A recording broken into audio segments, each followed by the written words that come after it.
Hey, crazy, amazing humans. So we were really inspired by a conversation in a Culver City speaker series addressing homelessness that featured today's guest. Now, one of the speakers on the panel, Phil Ansell, insightfully stated that there is not one human being who feels happy when they see another human being living on the street. Homelessness is something everyone cares about and no one is for. Oh my gosh, that is so true. People have different ideas about its causes and what to do about them. But at the most fundamental human level, homelessness is something everyone cares about and no one is for. No one's for homelessness. No, they're not. That is right, Jefferson. And because of that caring, because we care so much, it's really painful and it's uncomfortable to encounter people who are homeless. So it's a natural reaction to look away, both literally and figuratively. It's really understandable. It is. So that we look away from people who are experiencing homelessness, because not looking away, like not flinching, it hurts and it's painful. Right. And this discomfort leads to distancing, othering, blaming of those experiencing homelessness. So today, we're going straight into this important and timely conversation with Christine Mirasy-Glasco and Ally Piddock of Upward Bound House, which is an organization that addresses family homelessness and ultimately provides hope and gets people back on their feet supporting themselves. Yes. So if you've ever felt despair about homelessness, you'll want to hear this story, because there are solutions and there is hope. I want you to feel, I want you to feel something crazy, crazy, amazing. Hi, this is Sister Rose Picotti, and you're listening to the Crazy Amazing Humans podcast with Katrina Carlson and Jefferson Denham. Hey everyone, we are here with Christine Mirasy-Glasco, the Executive Director of Upward Bound House. The mission of Upward Bound House is to eliminate homelessness among families with children in Los Angeles by providing housing, supportive services, and advocacy. Christine has had over 20 years of experience in the field of homelessness. Prior to joining UBH, she was the Chief Programs Officer at PATH, People Assisting the Homeless.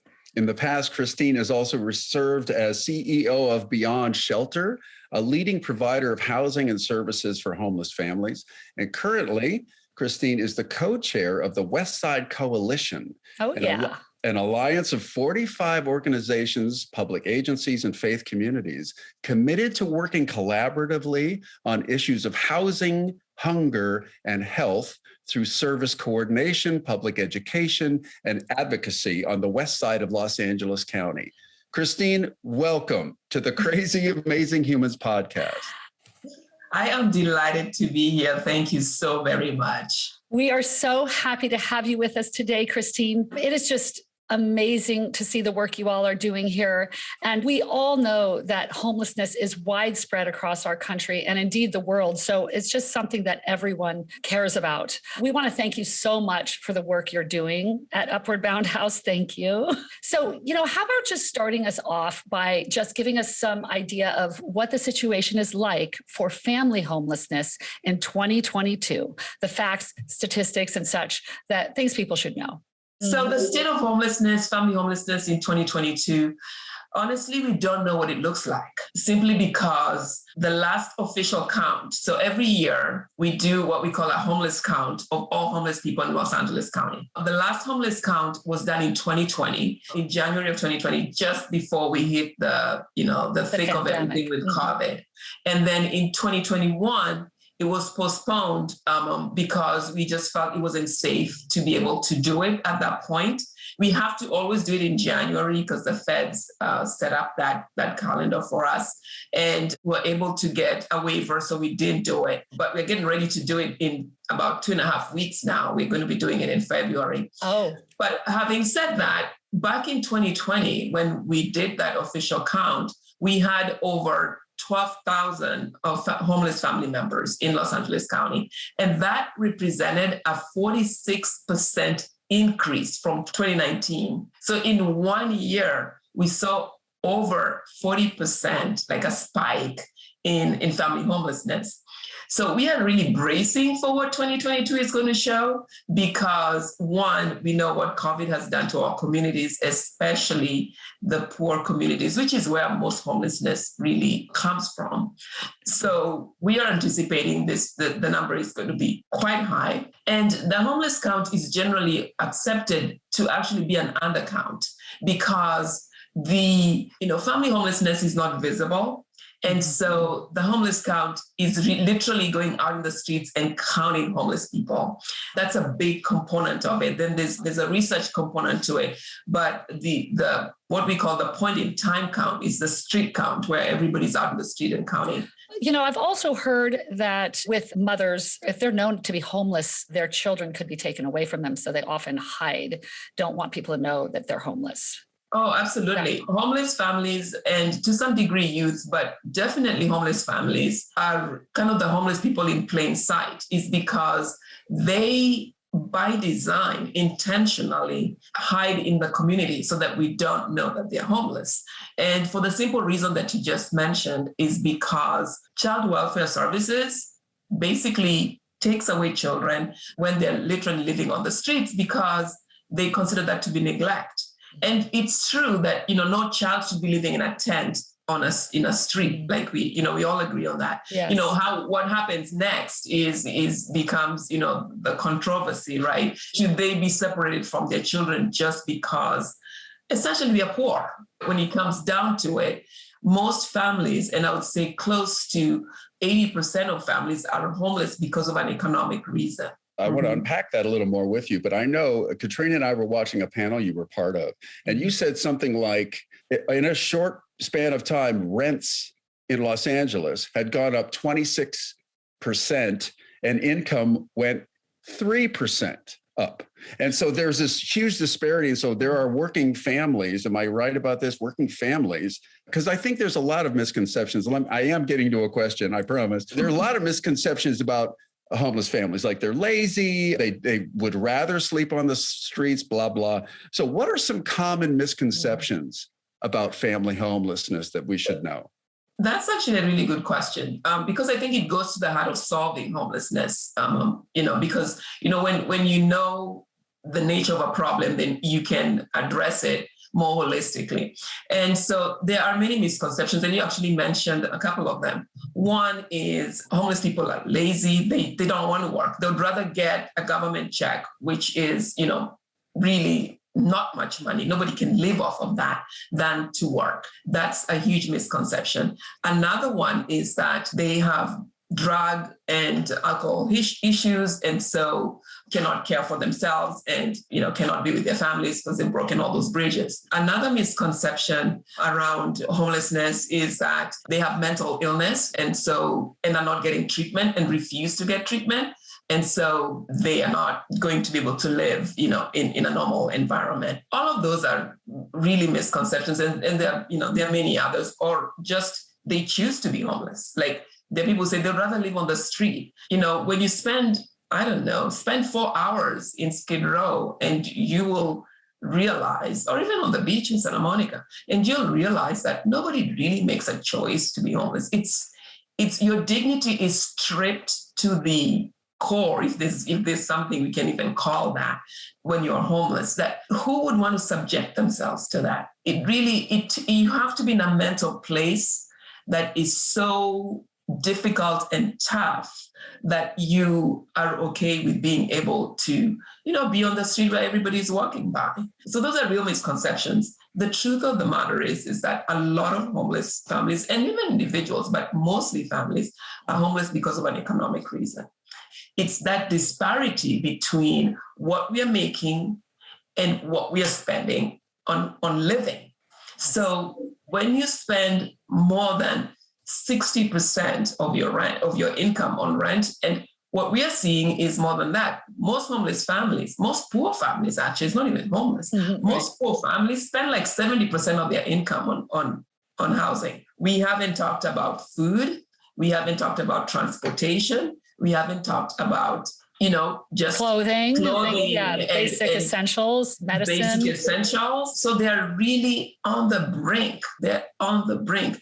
And when we say we are one paycheck away, we are not even one paycheck away. We are one problem away. So it can be as minor as a bill, a medical bill. It can be the car breaking down. It can be some really unexpected thing that happens and you're homeless. We've heard it before. We have had a guest here on Crazy Amazing Humans, Tom Bagamani from The Giving Spirit, and he's told us a lot about those statistics. You're saying the same stuff. We're hearing that. It's true.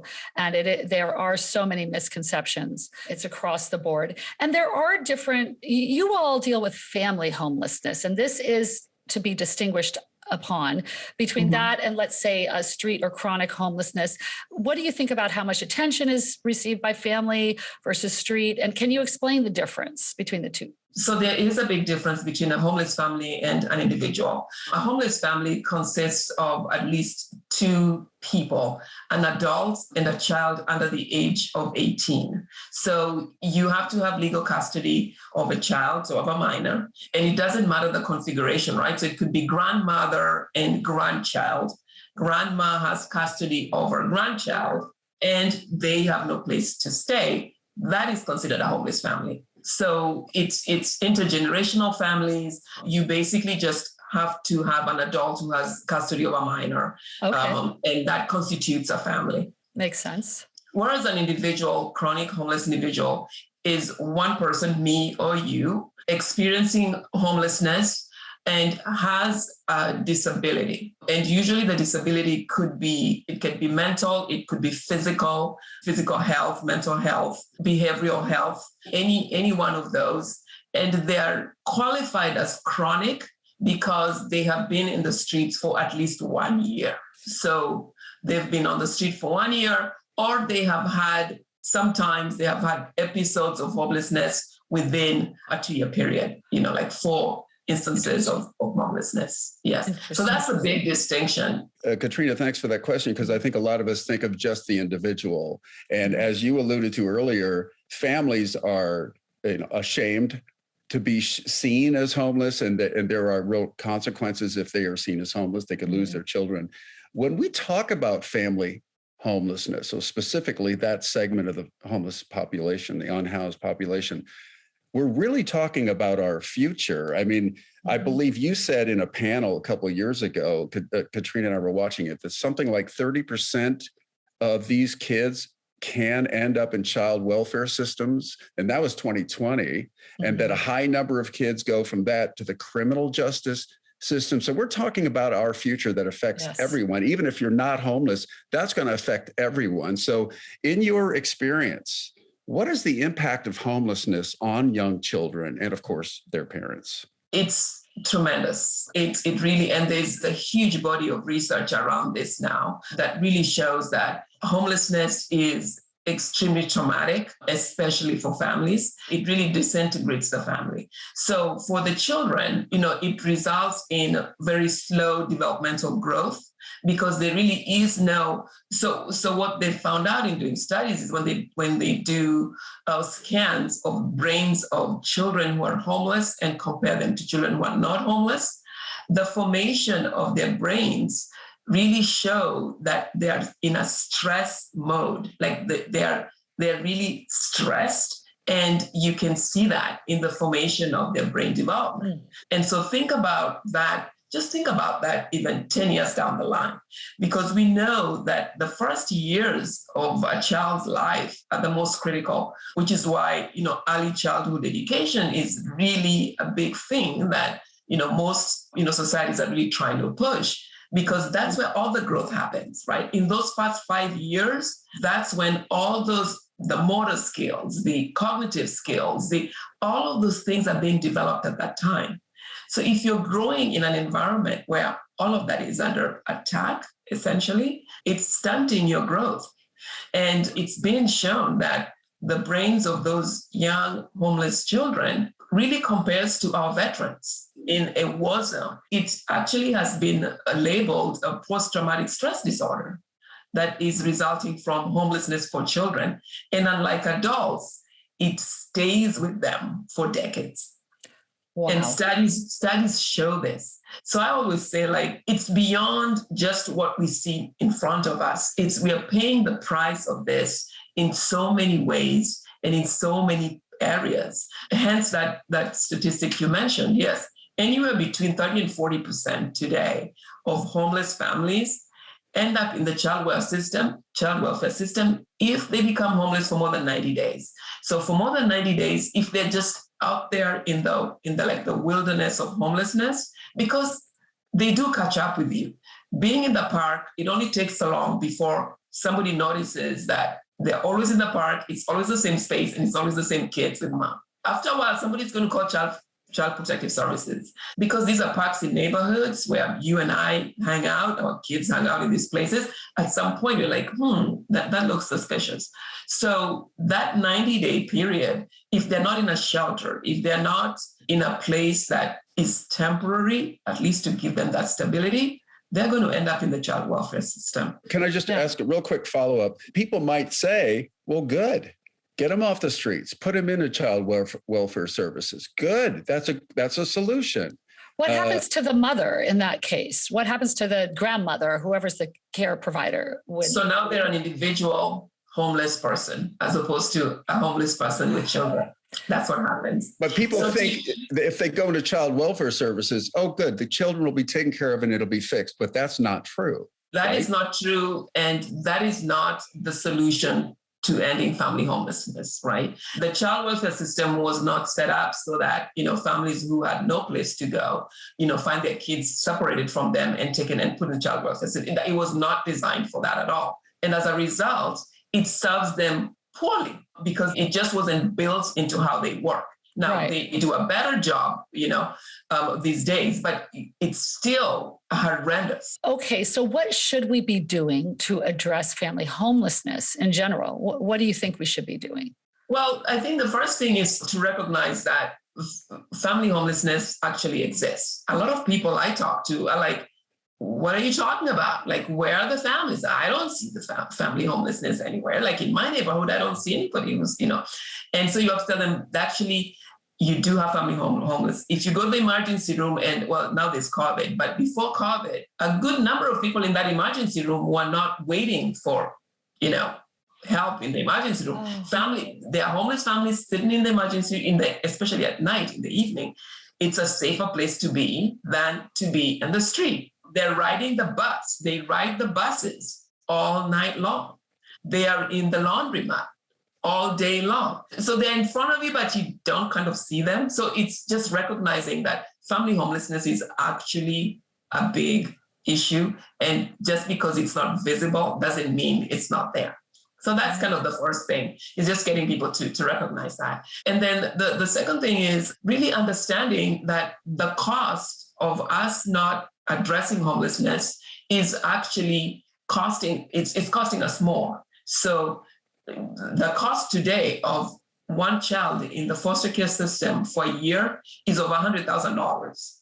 Wow. For 1 year, for one child to be in the system, to get the care and the support and everything else that goes with it, it costs $100,000, actually $110,000. Wow. So that's we are paying for that. Me and you and all of us are paying for that, right? So understanding that it's thinking that pushing the problem down the line is not helping. We are paying for it.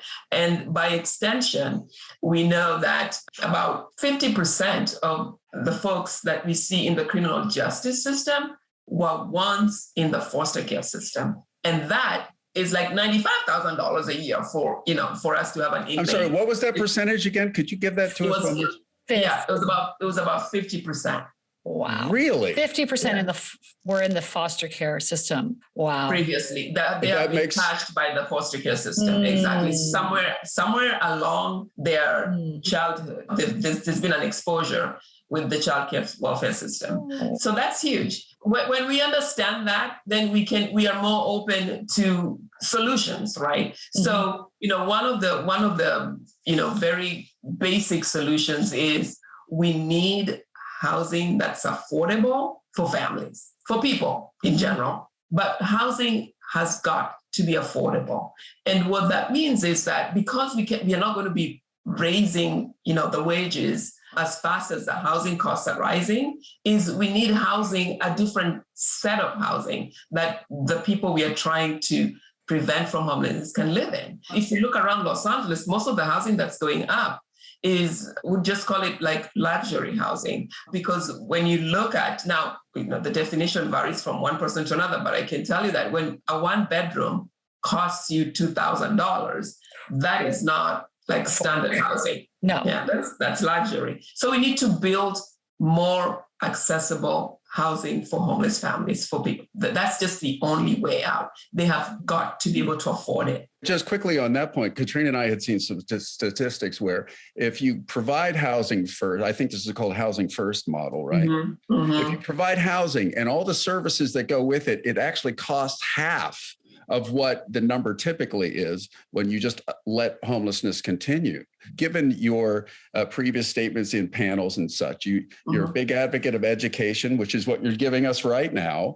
And you also like to put together coalitions. I think that you said in an earlier interview something like you need the participation of the faith community and nonprofits and government. Everybody has to contribute. And something like housing, is that, well, what would you, let me, I got two questions for you. Here's my first one. What would you tell elected officials, let's say they're watching right now, what would you tell them tomorrow or today to solve family homelessness? First thing I would say, we need you to lead. We look up to you. We elect you to be our leaders. We need you to lead. Own the problem. It's not sexy. It's not, own it. Own the problem.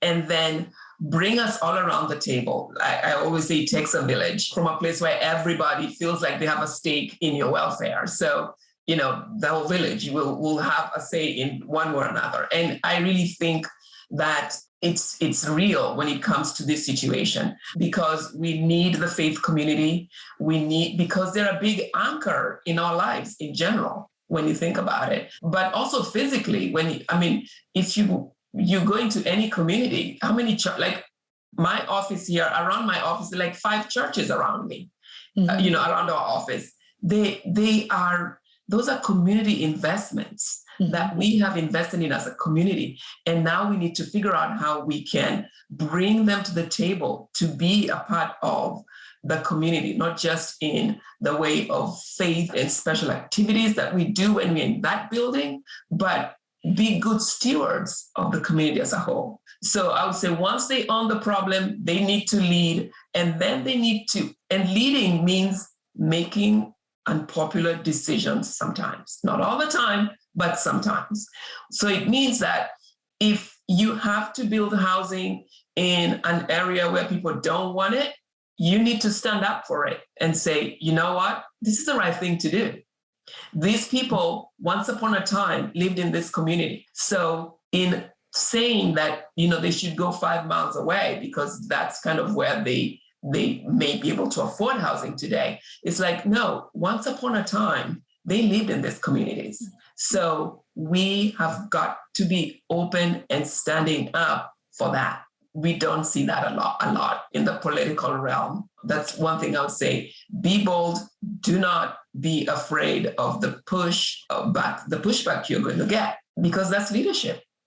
Absolutely. And so, Katrina, I don't have a follow-up question. Okay. She answered everything. So on to you. Oh, well, I was just thinking, because you've alluded to this a bit earlier about what you all are doing at Upward Bound House, but I'd love to take some time just to unpack what you all do there, kind of taking us through a typical situation of how and when you bring a family in and what kind of support and services that you provide and the like. For me, homelessness is not just about not having a roof over your head. It's about not having a roof over your head, but you have to go deeper and find out what are the root causes, what really made, Christine's household homeless, because that is how you end up addressing their homeless situation, but also making sure that this does not become a generational issue, which unfortunately it has become today. So our mission is to end family homelessness, and that looks like providing temporary services, but also continuing to stay in touch with the families and holding hands where we have to, so that the children don't have to experience this when they get to a point where life happens to them as well. So what do we do? Really a holistic approach to homelessness. Once you come into our programs, the first thing we do, we make sure you have clean, nice space to spend the night, to sleep. So we have most of our programs, half of our programs are self-contained apartments. So you actually, it's a shelter, but it's an apartment. So you walk in, you have a key, you have a bathroom, you have a bedroom, you have a kitchen. And so the idea behind that is to really be able, because they're families. So it's to really be able to simulate what life used to be when you had a roof over your head, but most importantly, getting you back on your feet so that you can, move when you move on, and we take the training wheels out of your bike. You can just ride the bike, and you don't need us, behind following you or making sure you still have those training wheels. So we basically attach you to 3 types of people within Upward Bound House. One is a case manager, and the case manager works with you to handle just all of your day-to-day issues. So immunization for children, enrollment in school, ID for mom and or dad, making sure that you have, just the basic things that you need for life every day. So your case manager is working on those, and they develop a plan with you of how you're going to, along the way, you're going to solve these issues that you have around day-to-day daily work. Another person who is attached to your team is an employment specialist. We know that more than 80% are homeless because of an economic reason. So our goal is to increase income. Unfortunately, we have families who are working when they come into our doors. So about 15% of the homeless families we serve actually have a job. They're working and they're homeless. They're living in a car, they're living. So our goal is to really increase income and or increase your skills so that you can earn more money. So that's the employment team. And then we have a wellness team. This is a new component of our programs because I was talking about the trauma that comes out of homelessness. Yes. And we really have realized that sometimes the case manager cannot really get traction because mom is just depressed. She can't get out of bed in the morning. Like she's just taking, the kids are leaving school. We have to knock on the door. We have to text 15 times. So we realized that we really needed to have some emotional, mental support yeah. for the family. So this is a new component we have in our programs. Is about 3 years old now, 2 to 3 years old. That is fantastic. That team basically works with the family along the way, their journey out of homelessness. So we build short-term goals and long-term goals, and then we work on getting there so that we can get back into housing. And that includes job readiness. It includes resume writing. It includes partnerships with employers so that we can help place the employees. It includes getting your GED. It's really what our approach is, whatever it takes. So seems like a very holistic, you're taking all aspects of their situation, not just, okay, here's a roof, good luck to you. You're really and breaking the cycle, it seems to me. So I'm sure you have them. And I think Katrina and I were just talking about this. Could you tell us some of the success stories that you've experienced? That I think our listeners would love to hear that. There are so many. So, one that comes to mind that's really kind of fresh in my head, which is like 2 or 3 months old, is a very young mother. So one of our programs is designed just for young mothers, pregnant or parenting between the ages of 18 and 24. And most of them are just coming out of the system, but now they have children. So this Marina is her name. She was one of these families. She came from a neighboring county, came to Los Angeles, hoped that this is where she would make it. Didn't happen. ended up getting pregnant and becoming homeless and got into our program. And with the help of our employment team, we connected her to a partnership we have with CVS. So CVS has amazing opportunities for, work within their universe. And one of the partnerships we have with them is being a pharmacy technician. So what you have to do is you have to go through a training, and now it's online because of COVID. So they went through a training that took, I think it was a 4-month training. So they did the training for 4 months. And after 4 months, they took an exam. And after the exam, you become quasi-approved, let's say, to be a pharmacy technician. So what Marina did, she went through the program.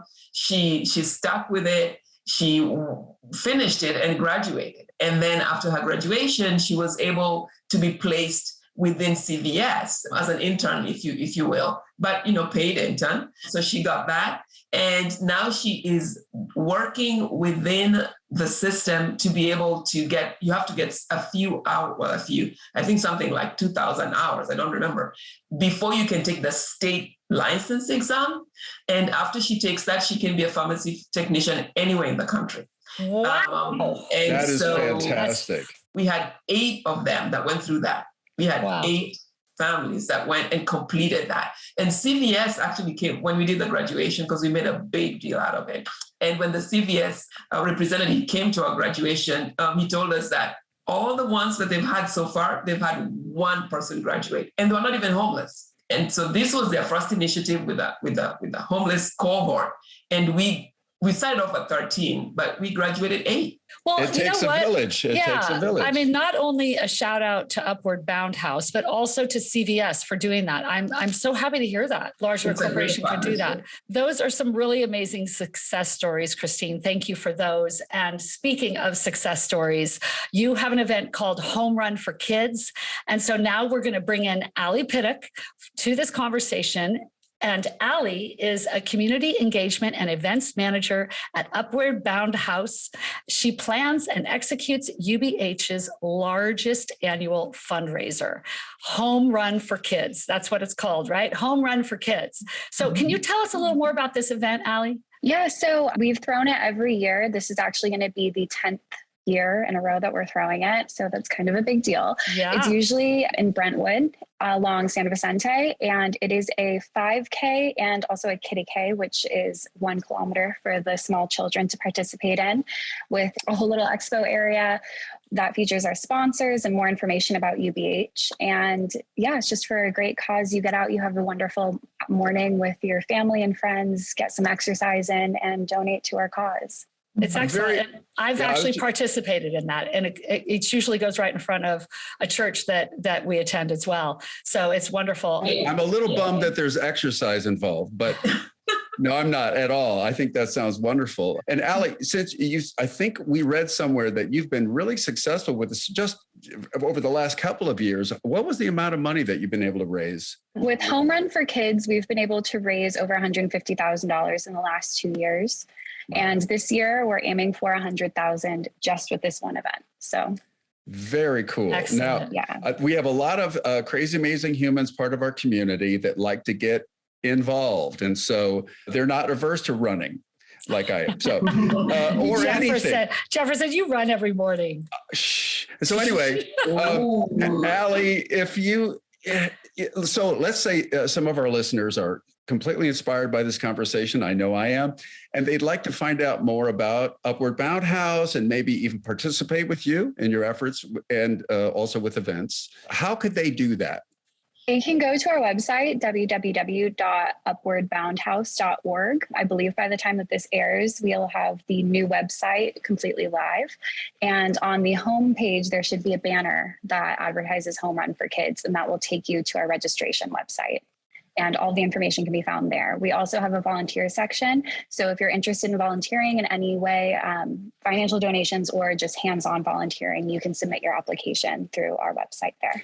So for those of you who live in West Los Angeles, what types of ways can you volunteer? Well, in regards to the run, you can participate in the run. You can also participate in volunteering beforehand by helping us advertise and market the run.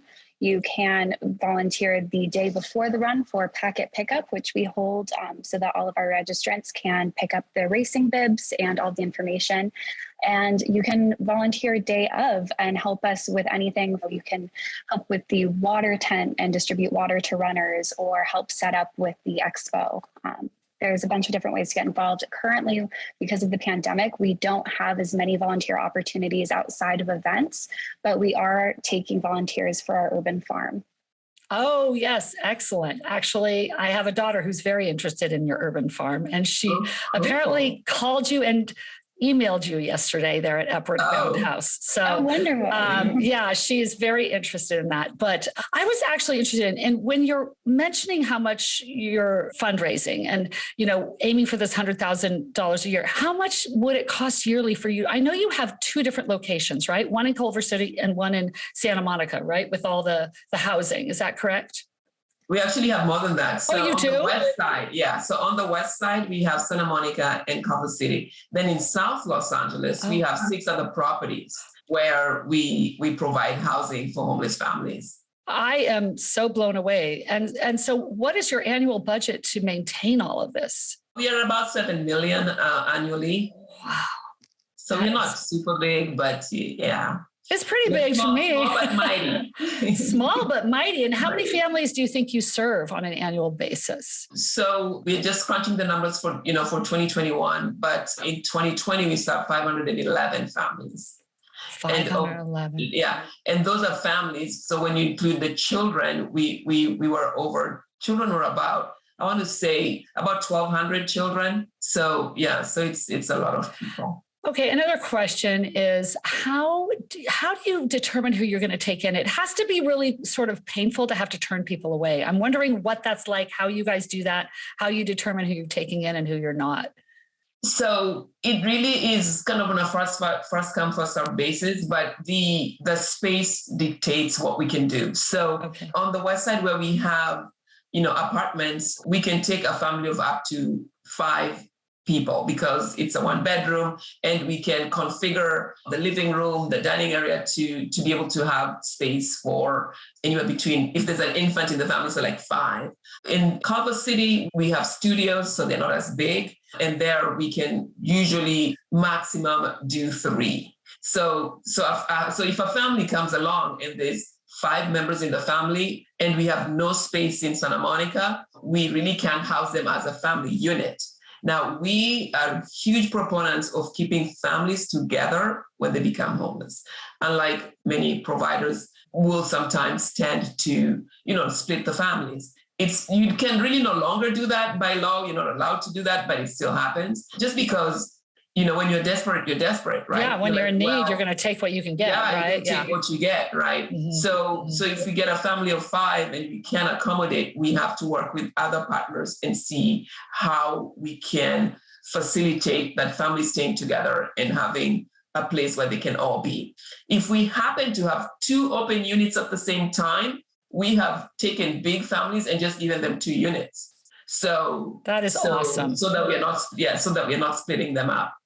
It's incredible how many different varieties you can accommodate, of families, and that you all are doing this for families and being that foresighted to consider that. And I just think that, it doesn't matter where you live, or how long you've been here on this earth, you will be passing by someone who is on the street. And especially after COVID and everything that's happening. And, I have kind of a general question, and I think I'm not alone, because I kind of struggle when I see someone on the street asking for money because, a mother and child or anyone, and I want to give them money. I want to do that. And that's what I normally would do. But then I know that is not necessarily the most effective thing to do.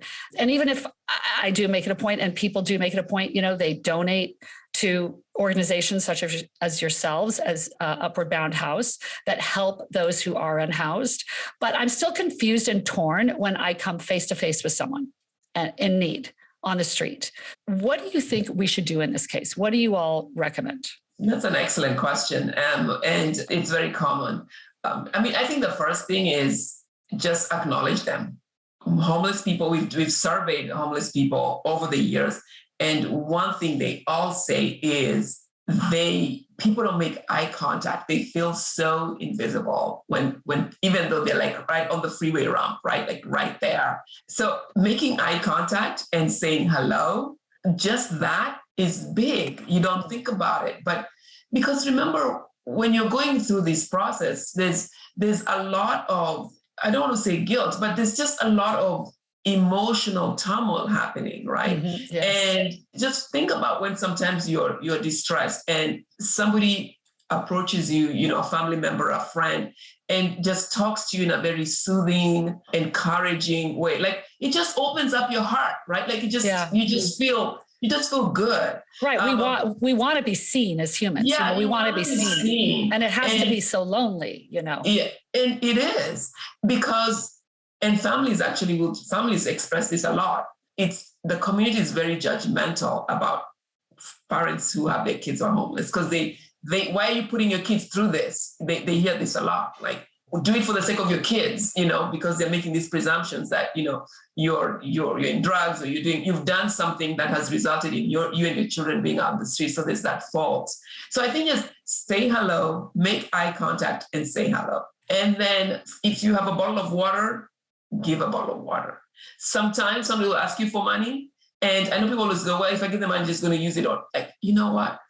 Just release, right? Just if you want to give them money and let it be, because you don't know. Most of the times, mom needs diapers. Moms, these things that we don't even think about because we don't think about it because we have diapers for our kids when we need them. So somebody asking you for money doesn't just mean they're going to use it for whatever pleasure you think that they may have. So feel free. And any little thing you have and you give makes a difference. I love that answer. So I have one more quick question for both of you. Are there things, because there's no way we're going to cover everything that you guys know because you are experts in this field, but are there things that we haven't touched on that you feel are really important that we make sure we say right now? So Christine, I'll start with you. Don't be afraid and don't give up that, it's too big a problem. We can't solve it. Yes, we can. And it's going to take all of us to do it.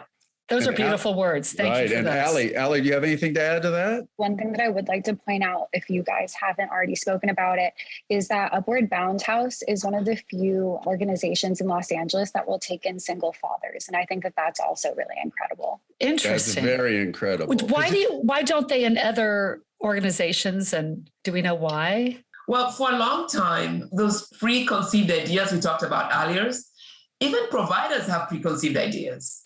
Right? Like we are human beings, right? So we also have preconceived ideas. So it's the same thing for dads. It's most of the times it's like they're considered high risk. When a dad has an infant, they're considered high risk because it's just the society has this thing that they don't know what to do. What does a dad know? How do they know how to handle an infant? So most of the times people just, have an arm's length approach to that. Well, yay, Upward Bound House. Yeah, good for you guys for doing that. That's amazing.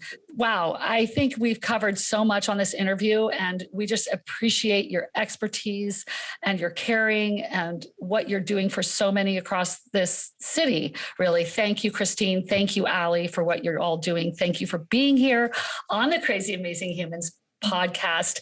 And we just are so impressed with the work that's being done at Upward Bound House and for your hearts to help others. You all are crazy amazing. I want you to feel, I want you to feel something crazy, crazy, amazing. So that's our show, everyone. Want to give a huge thank you to Christine and Ally from Upward Bound House for being with us today. Thanks, y'all. And it's always so important to be reminded of our common humanity with everyone. Yeah, across. Yes. Absolutely. So it's also great to hear real solutions to problems that feel so insurmountable sometimes. So if you've enjoyed today's episode and you think it would be meaningful and helpful for someone you know, Be a crazy, amazing human and let them know about us. Let them know about us. Yes. A couple of quick reminders. Make sure to subscribe to the Crazy Amazing Humans podcast, wherever you get your podcasts. We've also filmed the podcasts, so you can check us out on the Crazy Amazing Humans YouTube channel. Please make sure and leave comments. We love to hear what you're thinking. That's right, we do. And most of all, we want to make sure to thank you for being with us today. Thank you. Thank you for being part of our community. And remember that every little kindness has the potential to create crazy, amazing human experiences, one person at a time. So as always, this week, we want to encourage you to find one thing that you can do to extend kindness and love in the world. I'm Jefferson Denham. And I'm Katrina Carlson. Stay healthy, stay connected, and we will see you next time right here on the Crazy Amazing Humans podcast. I want you to feel, I want you to feel something crazy, crazy, amazing. If you have any questions or comments about today's episode, please make sure to write us at crazyamazinghumans@gmail.com.